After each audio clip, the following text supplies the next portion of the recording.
7월 30일 금요일입니다. 이사야 51장 9절로 16절 말씀. 여호와의 팔이여 깨소서 깨소서 능력을 베푸소서 옛날 옛시대에 깨신 것 같이 하소서. 라합을 점이시고 용을 찌르신 이가 어찌 주가 아니시며 바다를 넓고 깊은 물을 말리시고 바다 깊은 곳에 길을 내어 구속받은 자들을 건너게 하신 이가 어찌 주가 아니시니이까.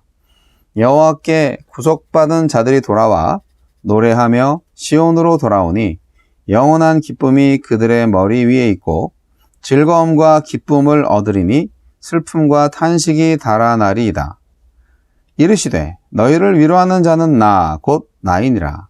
너는 어떠한 자이기에 죽을 사람을 두려워하며 풀같이 될 사람의 아들을 두려워하느냐. 하늘을 펴고 땅에 기초를 정하고 너를 지은 자 여호와를 어찌하여 잊어버렸느냐. 너를 멸하려고 준비하는 저 학대자의 분노를 어찌하여 항상 종일 두려워하느냐. 학대자의 분노가 어디 있느냐. 결박된 포로가 속히 놓일 것이니 죽지도 아니할 것이요 구덩이로 내려가지도 아니할 것이며 그의 양식이 부족하지도 아니하리라. 나는 네 하나님 여호와라. 바다를 휘저어서 그 물결을 뒤흔들게 하는 자이니 그의 이름은 만군의 여호와니라. 내가 내 말을 네 입에 두고 내 손 그늘로 너를 덮었나니 이는 내가 하늘을 펴며 땅의 기초를 정하며 시온에게 이르기를 너는 내 백성이라 말하기 위함이니라. 간구와 응답. 예루살렘을 회복하신다는 약속을 들은 선지자는 하나님께 어서 그 일을 이루시기를 간구합니다. 이에 하나님은 바벨론을 두려워하지 말고 하나님의 능력을 믿으라고 격려하십니다. 하나님은 어떤 분입니까? 15절, 16절. 가장 강력하고 믿음직스러운 우리의 보호자이십니다. 하나님의 강함은 사람의 생각을 훨씬 넘어섭니다. 하늘과 땅을 지으시고 바다를 통제하실 정도입니다. 그런데 강하신 하나님이 우리와 언약을 맺어서 우리의 하나님이 되셨고 우리를 하나님의 백성으로 삼아주셨습니다. 이제 하나님은 자신의 강력한 힘을 우리를 위해 사용하십니다. 위대한 말씀을 우리에게 가르치시고 강하신 손으로 우리를 보호해 주십니다. 전능하신 하나님이 우리를 향해 나는 네 하나님 여호와다. 너는 내 백성이다. 하고 말씀해 주시니 우리보다 더 안전한 존재가 어디 있겠습니까? 우리에게 주시는 교훈은 무엇입니까? 9절로 11절. 기도는 하나님의 약속과 능력을 신뢰하는 믿음의 행위입니다. 여호와의 팔이여 깨소서 능력을 베푸소서 라는 말은 하나님의 약속과 능력을 믿습니다. 어서 하나님의 뜻을 성취하십시오 라는 뜻이었습니다. 가만히 계시는 하나님을 향한 원망이 아니라 예루살렘을 회복시키겠다고 하신 하나님의 약속을 수용하고 기대하며 드리는 믿음의 기도였습니다. 교회의 회복, 하나님의 정의 구현, 하나님 나라의 도래, 열방의 구원과 같은 하나님의 약속을 믿는다면 우리도 기도해야 합니다. 하나님의 약속에 믿음의 기도로 응답할 때 하나님은 약속을 이뤄주실 것입니다. 12절로 14절. 하나님의 약속을 기다리는 사람에게 가장 필요한 자세는 사람을 두려워하지 않는 것입니다. 권력을 쥐고서 하나님의 약속과 전혀 다른 방향으로 세상을 몰아가며 현실을 암울하게 만드는 사람들이 있습니다. 그들의 위세의 질에 겁먹으면 하나님이 약속하신 새로운 세상을 향한 꿈은 질식되어 버립니다. 꿈꾸지 못하면 인생도 세상도 잿빛이 되어버립니다. 두려움이야말로 믿음의 적입니다. 그래서 하나님은 그런 사람들을 두려워하지 말라고 하시며 자기 앞에서 그들이 시들어버릴 풀에 불과하다는 것을 일깨워 주셨습니다. 이 땅의 권력자들은 대단해 보이지만 실상은 그들도 유한하고 연약한 인간일 뿐입니다. 하나님의 약속을 꿈꾸지 못하도록 우리를 억압하는 세력은 무엇입니까? 우리는 그들을 두려워하는 대신 우리를 해방하셔서 돌보시는, 보호하시는 하나님을 바라봐야 합니다. 그러면 숨막히는 현실에서도 하나님의 위로로 숨 쉴 수 있게 될 것입니다. 주여, 이 땅의 권력자들을 두려워하지 않고 하나님의 능력과 약속을 믿게 하소서. 네, 기도하는 선지자의 선포를 볼 수가 있네요. 선지자가 지금 탄원을 하고 있죠. 여호와의 팔이여 깨소서 깨소서 능력을 베푸소서. 예. 하나님의 의가 속히 이루어지기를, 하나님의 구원이 속히 이루어지기를 기도하고 있어요. 여기 오늘 말씀 가운데에서 이사야가 이렇게 탄원시를 읊는 것은 하나님에 대한 기도이며 또한 하나님의 뜻을 제대로 이루어 달라는 간구로구나 생각을 할 수 있습니다. 기도라는 게 내 욕심, 내 욕망, 내 소원을 들어달라는 게 아니고요. 하나님의 뜻이 속히 이루어지게 하소서라는 거예요.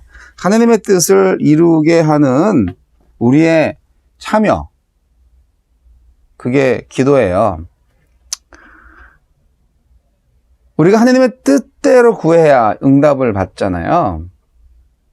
그래서 우리가 이제까지 기도를 오해했다면 앞으로는 기도를 좀 잘 사용하셨으면 좋겠어요. 이스라엘을 대표하는 선지자 이사야는 홍해 사건을 근거로 해서 탄원 기도를 지금 올리고 있고요. 하나님은 그래 내가 창조자야 하면서 구원 사실을 통보하고 계십니다. 예, 이렇게 이제 하나님과 대화하는 그런 장면이 이제 52장까지 쭉 이어지는데요. 선지자는 탄원하고 그래서 하나님은 거기에 대해서 응답을 하시고 뭐 그런 식으로 쭉 이어집니다. 네, 참 오늘 첫 말씀 깨어라 깨어라 이게 이제 9절에도 있고 또 17절에도 있는데요. 오늘은 16절까지 읽었지만요.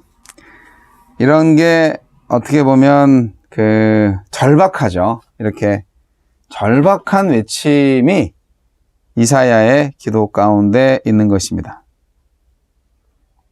근데 오늘은 안 나오지만 이제 내일 본문에서 여호와의 손에서 17절만 읽어볼게요. 여호와의 손에서 그의 분노의 잔을 마신 예루살렘이여 깰지어다 깰지어다 일어설지어다. 이거는요 하나님이 하신 거예요. 그러니까 뭐냐면 오늘 이제 9절에 여호와의 팔이여 깨소서 깨소서 능력을 베푸소서 이렇게 한 거는 이사야가 그렇게 했더니 이제 하나님이 거기에 대해서 응답을 또 그렇게 깰지어다 또 이렇게 하신 거예요. 재밌죠? 둘 다 절박한 거예요. 이사야도 절박하고 하나님도 절박해요. 이스라엘이 그만큼 영적으로 무지했다는 거예요. 그래서 선지자도 기도하는 사람도 절박했던 거죠. 제발 좀 빨리 하나님의 뜻을 이루어 주세요. 구원해 주세요. 깨달아라 제발. 이렇게 또 하신 거죠. 네, 이런 서로가 절박한 거. 이 절박하지 않은 거는 백성들밖에 없네. 자신들의 그 죄도 모르고 자신들의 상태를 몰라. 오직 선지자와 하나님만 알고 있죠. 이스라엘은요 지금 영적으로 육적으로 완전히 번아웃 된 상태입니다. 완전히 고갈된 상태입니다.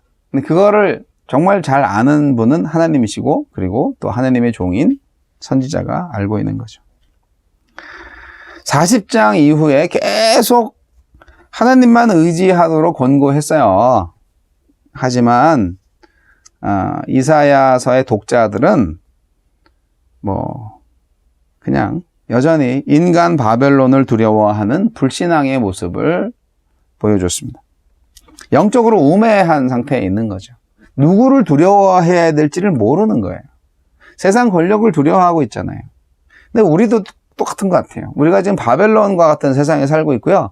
우리는 바벨론을 다스리는 세상 통치자들을 무서워하고 있어요. 그리고 바벨론이 섬기는 우상들.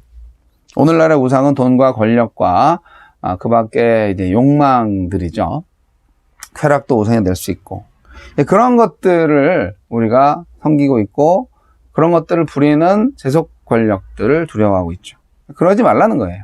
정말 두려워할 사람은 누구나 정말 두려워할 존재는 바로 하나님이다. 창조주 하나님이시다. 홍해를 가르고 구원하신 바로 그 하나님이시다. 라고 말하는 거죠. 이스라엘의 탄원의 근거가 그거죠. 라합과 용이 나오는데 이사야가 그렇게 표현한 거죠. 애국 군대를 홍해 바다에 수장시키시고 이스라엘을 구원하신 하나님을 지금 부르고 있잖아요.